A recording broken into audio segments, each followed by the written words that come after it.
English story, Cinderella.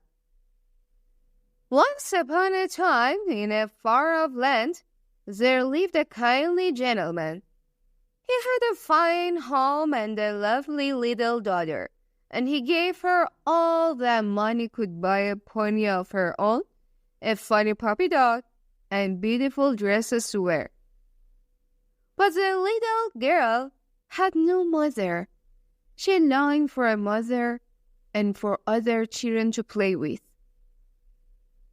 So her father married a woman with 2 daughters. Now, with a new mother and sisters, he thought his little daughter had everything to make her happy. But Alice, the kindly gentleman, soon died. His fine home fell in disrepair, and his second wife was harsh and cold. She cared only for her own 2 ugly daughters. To her lovely stepdaughter, she was cruel as cruel could be. Everyone called the stepdaughter Cinderella now, for she had to work hard. She was dressed in rags and she sat by the cinders to keep herself warm. Her horse grew old, locked up in the barn, and her dog was not allowed in the house. But do you suppose Cinderella was sad? Not a bit. She made friends with the birds who flew to her windowsill. She became friends with the barnyard chickens and geese, and her best friends of all were guess who? The mice. The mousy old house was full of mice. Their homes were in the attic, where Cinderella lived. She made little clothes for them and gave them all names. And they thought Cinderella was the sweetest, most beautiful girl in the world. Every morning, Cinderella's friends, the mice and birds, woke her from her dreams. Then it was breakfast time for the household, with Cinderella doing all the work, of course. Out on the back steps, she set a bowl of milk for the stepmother's disagreeable cat, who watched for his chance to catch the mice. The faithful dog had a tasty bone. There was grain for the chickens and ducks and geese. And Cinderella gave some grain to the mice when they were out of reach of the cat, of course. Then back into the house she went. Up the long stairway, she carried breakfast trays for her stepmother and her 2 lazy stepsisters. And down she came with a basket of mending, some clothes to wash, and a long list of jobs to do for the day. Now, let me see, the stepmother would say.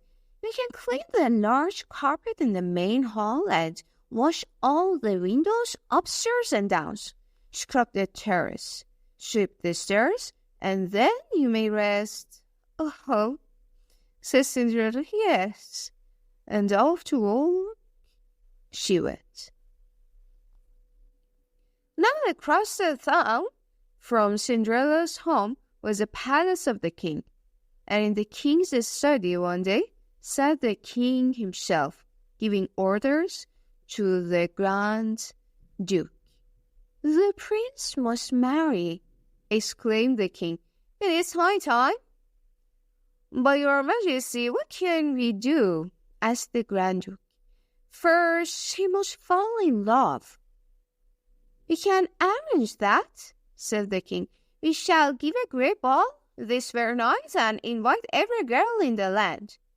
There was great excitement in Cinderella's home when the invitations to the king's ball arrived. How delightful, the stepsisters said to each other. You are going to the palace to a ball.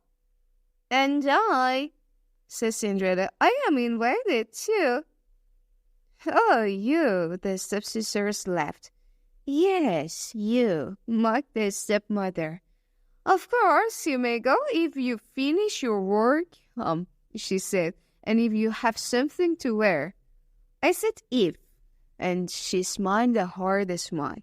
Cinderella worked as hard as she could all the long day, but when it was time to leave for the ball, she had not a moment to fix herself up or to give a thought to a dress. "Why, Cinderella, you are not ready," said the stepmother when the coach was at the door. "No, I'm not going," said Cinderella sadly. "Not going? Oh, what a shame," the stepmother said with her mocking smile. "But there will be other balls." Poor Cinderella. She went to her room and sat down sadly with her head in her hands. But the twittering sound soon made her turn around. Her little friends had not forgotten her. They had been scampering and flying about, fixing a party dress for her. "Oh, how lovely!" she cried. "I can't thank you enough." She told all the birds and the mice. She looked out the window. The coach was still there, so she started to dress for the ball. "Wait!" cried Cinderella. "I am coming too." She ran down the long stairway just as the stepmother was giving her daughter some last commands. At the sound of Cinderella's voice, they all turned and stared. "My beads!" cried one stepsister. "And my ribbon!" cried the other, snatching off Cinderella's sash. "And those bows, you thief, those are mine."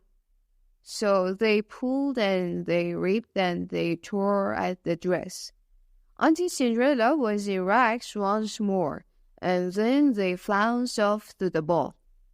Poor Cinderella! She ran to the garden behind the house, and there she sank down onto a low stone bench and wept as if her heart would break. But soon she felt someone beside her. She looked up, and through her tears she saw a sweet-faced little woman.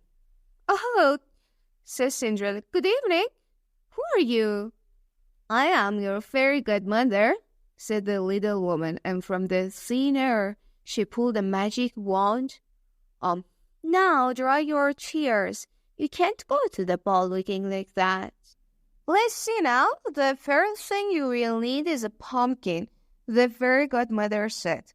Cinderella didn't understand, but she brought the pumpkin. "And now for the magic words. Bibbidi-bibbidi-boo," said the fairy godmother. Slowly up reared the pumpkin on its pumpkin vine, and it turned into a handsome magic coach. What we need next are some fine big mice. Cinderella brought her friends the mice, and at the touch of the wand, they turned into prancing horses. Then the old horse became a fine coachman, and Bruno the dog turned into a footman at the touch of the wand and the bibbidi-bibbidi-boo.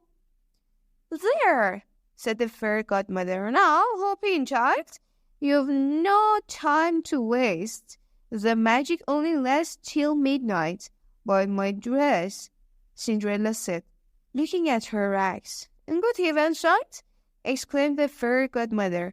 "Of course we can't go in that. Bibbidi-bibbidi-boo." The wand waved again, and there Cinderella stood in the most beautiful gown in the world, with tiny slippers of glass. The princess' ball was underway. The palace was ablaze with light. The ballroom gleamed with silks and jewels, and the prince smiled and bowed, but he still looked bored, as all the young ladies of the kingdom in turn curtsied before him. Up above on a balcony stood the king and the grand duke, looking on. "Whatever is the matter with the prince?" cried the king. "He doesn't seem to care for any of those beautiful maidens." "I feared as much," said the Grand Duke with a sigh. "The prince is not one to fall in love at first sight." But at that very moment he did, for just then Cinderella appeared at the doorway of the ballroom, The prince caught sight of her through the crowd, and like one in a dream, he walked to her side and offered her his arm. Quickly, the king beckoned to the musicians, and they struck up a dreamy waltz. The prince and Cinderella sailed across the dance floor, and the king, chuckled over the success of his plan to find the bride for the prince, went happily off to bed.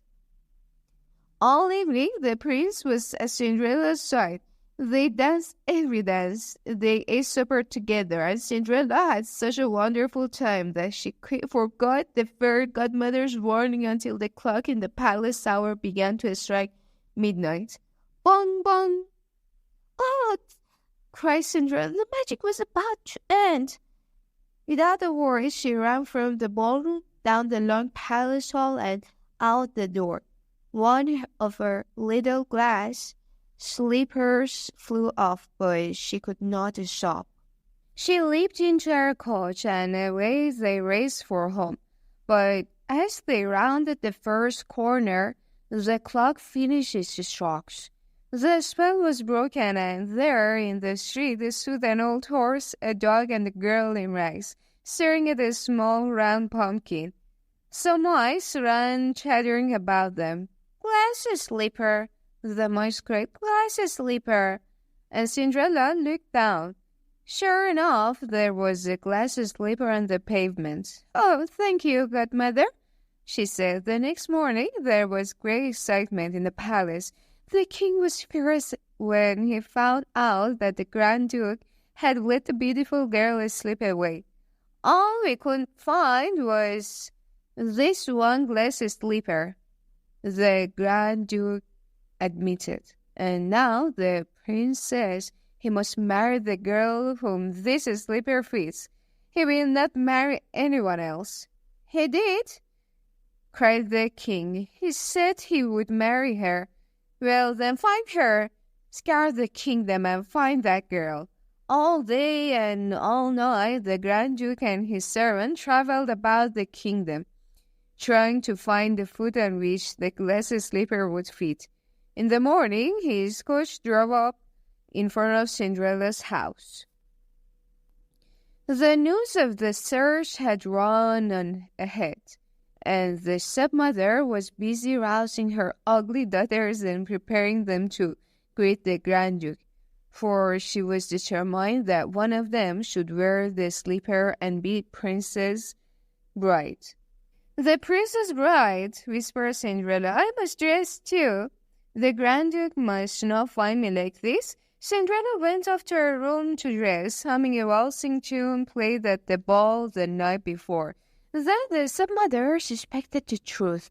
Cinderella was the girl that the prince was seeking, so she followed Cinderella to lock her in her room.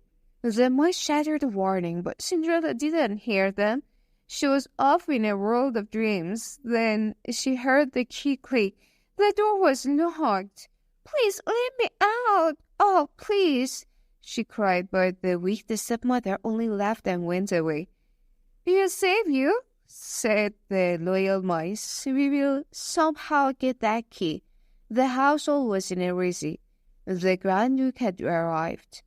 His servant held the glass slipper. "It is mine! It is mine!" Both the stepsisters cried, and each strained and pushed and tried to force her foot into the tiny glass slipper, but they failed. Meanwhile, the mice made themselves into a long chain. The mouse at the end dropped down into the stepmother's pocket. He popped up again with the key to Cinderella's room. At once, the mice hurried off with the key. Now the Grand Duke was at the door, about to leave. Suddenly, Cinderella came flying down the stairs. "Oh, wait, please," she called. "May I try the slipper on?" "Of course," said the Grand Duke, and he called the servant back with the slipper. But the wicked stepmother tripped the boy. The slipper fell and crashed. It splintered into 1,000 pieces. Oh my, said the Grand Duke. "What can I ever tell the king? "Never mind," said Cinderella. "I have the other one here." And she pulled the other glass slipper from her pocket. So off to the palace went Cinderella in the king's own coach, with the happy Grand Duke by her side. The prince was delighted to see her again, so was his father, the king, and so was everyone, for this sweet and beautiful girl won the hearts of all who met her.